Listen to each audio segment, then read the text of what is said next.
Hello and welcome to Eye on the Money, the television show that gives you insights into how to improve your financial well-being as well as make your money work for you.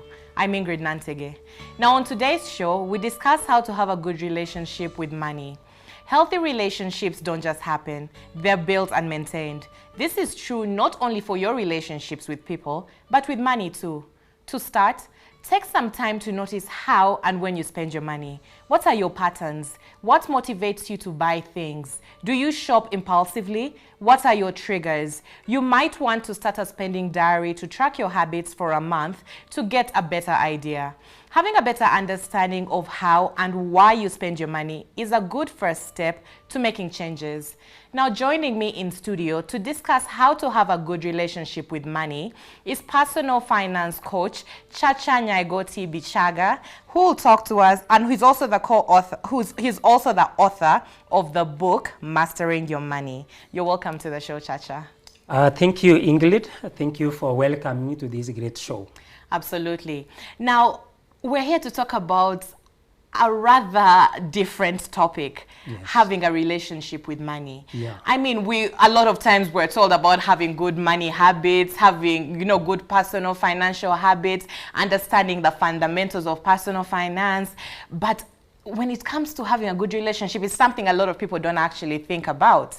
So you could just start us off by explaining to us why it's even important to have a good relationship with money and how it feeds into having good personal finance habits. Thank you, Ingrid. The question of having a relation with money, first I will want to say, what does it mean to have a relation with money? Right. As you have rightly put it, that we normally assume that money is something that we use on a day-to-day basis, and therefore we have a relationship with it, whether we know it or whether we don't know it. So basically, having a relation with money is actually having a mutual understanding how we deal with the money, how we use it, how even we think about it, how we use, how we deal with it. That means forming a relationship with money. Why is it important to have a relationship with money? Just like, we have a relationship with our Maker, with our Almighty God. Right. If you are a believer, we have a relationship with our significant others, like our spouses, our children, our parents, our brothers and sisters. Two, we have a relationship with money, which many of us actually ignore because maybe partly the society has not taught us why it is important to relate with money. When you have a relationship with the money here, it means one, you have an introspection, a self-assessment, whereby you know what you think about money on a day-to-day basis, whether you are complaining, I have a lot of bills to pay, I have not paid my rent, my landlord is here complaining, asking for me to pay the rent, I have maybe water bills to pay, electricity, school fees, there is transport to my place of work, there is the food items in the house and whatnot. So what we think about money, in fact, help us to form a relationship. Right. And for your information, before we look at why it is important to have a relationship with money, we need to know that money relationships are not formed at once. Okay. It's a gradual process. Right from the moment of our birth, the time we were born and grew up within the society. Our first experience with the money were with our parents, with our brothers and sisters, right, and others whom we were living with. And remember, do you remember what you used to hear when you were young? In terms of money? Yes, in terms of money? Well, yeah, different things. Oh, Ingrid, be careful with that money. If you lose it, you have to pay it back. Ingrid, yes, you need to save. Yes. Or you need to earn money before you can ask for money to yes, spend. Yes. Just different. For example, if you are sent to something to buy from the shop, it's actually a kilo of sugar or something, and they lose change, maybe you squandered it. Right. I think you were beaten. Absolutely. Personally, I was beaten. Told that money I. does not grow on trees. Money is scarce. Do you know how difficult it is to get money? Those are the childhood experiences that forms the beliefs we have about money, which influence the way we think that money is scarce. Right. Then it forms what you call a scarcity mindset. Because we were told money is scarce, it doesn't grow on trees, money is evil. Of course, now we develop an opinion that money is not something that is good. Right. But whether we like it or not, we relate with it on a day-to-day basis. Yes. Like coming to a place of work. When you woke up in the morning, you had to get money in the pocket, in your purse, to be at your place of work. You are spending, you have to eat lunch. So in other words, the relationship we have with the money is a product of our childhood experiences, which formed our beliefs. Okay? what the attitude and opinions we have about money, and which forms our thoughts, what we think about money, and the way we relate, the way we actually behave when we have money. So in short, we either have a healthy relation with money or an unhealthy one. Right. Healthy relation is good because you know how much money you have, you track your expenses, you are able to budget, you are able to save, you are able to invest. So you do what we call financial planning. Right. That is healthy, which means you respect your money and the money respects you. But an unhealthy relationship is actually a bad one, and this is where majority of us actually fall, whereby we don't know where our money, every shilling, where it goes. As you woke up in the morning, by the end of the day, we don't know how much. If you began with 1,000 shillings, where did it go? Right. Of course, we believe we are good-minded people, we are God-fearing. We don't spend our money recklessly, but can you account for it?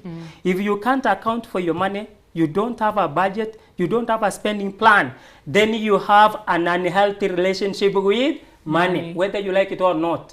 So why then is it important now to have a good relationship with money? Thank you. And actually, I need to now stop you right there, because based off of what you've just said right now, yes, a lot of us, even I'm sure our audience at home, would argue and say, my goodness, yes, I actually have such an unhealthy relationship with money. Yes. Because some of them would say, money eludes me. I never have enough at the end of the month. Like you've said, some of them leave home with different intentions, and then you end up squandering money in other aspects. Yes. And also you mentioned something very vital where you said your background, how you were raised, you know, perceiving money feeds into your relationship with money. Yes. Give or take, I'm that person who wasn't fortunate enough to be taught the principles of good handling of money or have to have a good relationship.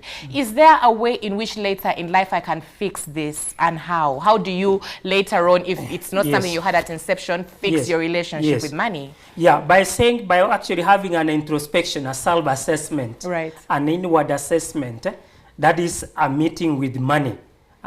Me, I, and myself, meeting with money. Right. So that is when you realize, now you have to realize what is the basis, the genesis of the problem you have with money. So you don't stop there and blame your parents, blame your upbringing. Maybe it was humble, it was poor. That is not your mistake, and you don't need to blame. Stop there. After you are aware, you understand, and start now basically and intentionally working towards changing the way you relate with money. And the changing here will not happen just overnight. You will not do it yourself. Right. Because here you need a different program. You need a different software. You need a different way of thinking, a mindset. Right. This one, you become intentional and purposive. You have to invest in yourself, invest in your mind, learning. How do you learn new habits? For example, you have to be intentional. Look for a personal financial coach. Read good books on personal finance.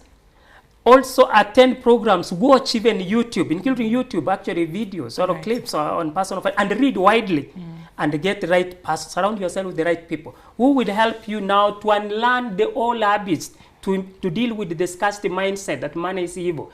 Yes, of course, money is evil, but what about the lack of money? Is it good anyway to stay or live without money? Absolutely not. It is not. Okay, so either way, you need to learn that the money has its place in life.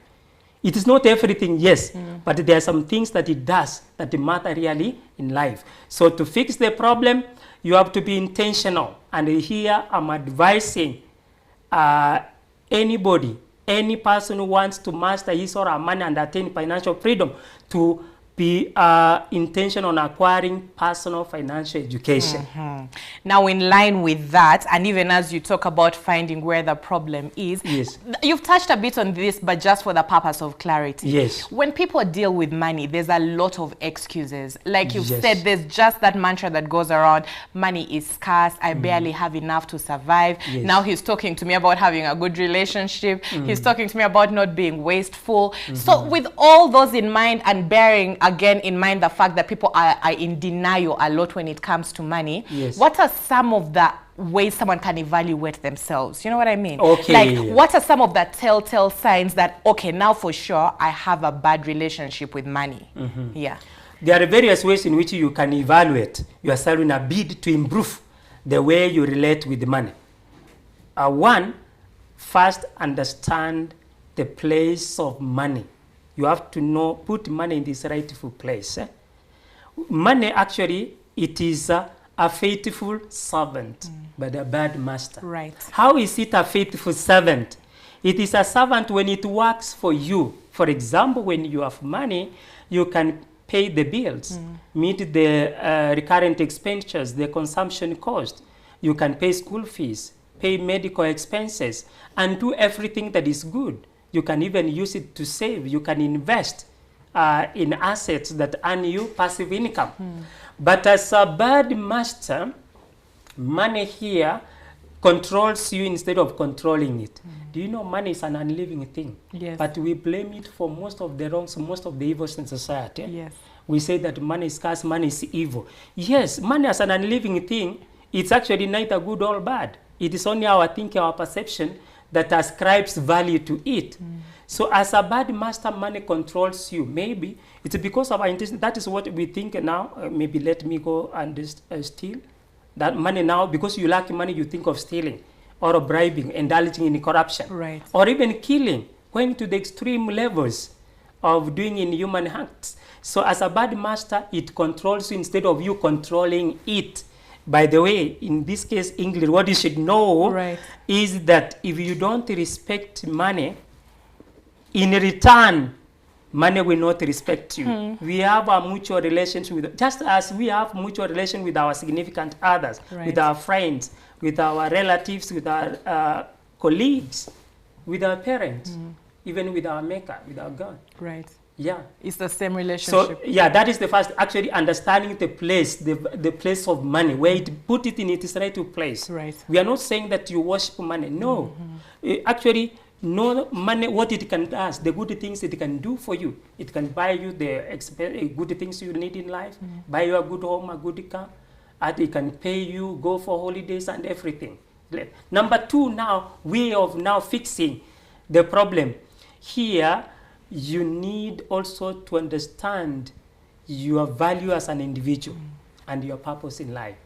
So if you don't understand what you are meant or created for, and you pursue your purpose here on earth, you will end up chasing money. Right. And when you chase money, it becomes so elusive.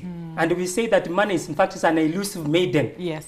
You can actually struggle to get it. It becomes evasive. It slides away and slips out of your hand. That is because you are not doing what you love to do. For example, you are a journalist, you are a news anchor. Right. Okay? I believe you love the job that you are doing here. Yes. Wonderful job. Yes. And when you are doing this job, I believe you are not doing it for money because of the pay you are given. It's a bit of passion. It is passion. Because passion here goes beyond what you are paid. That is where you do more than what you are paid for. Okay? When you do that and actually people appreciate you, the world will celebrate you. And in fact, money or success will follow you. Okay? So when you understand your value and go for the things that you are definitely meant to pursue, then you will find that you're not chasing money. It's money that will chase you. Money will find you. You attract money. Number three. I'm sorry. Yes. Before we go to number three, we're taking a quick break and picking it up at number three. Thank you so much. My director is shouting in my ear. We'll have to take a very quick break right now, but when we come back, we're going to continue on this conversation with Chacha, who's a financial coach and author of Mastering Your Money, who's just explaining to us how to have a good relationship with money. We'll be right back.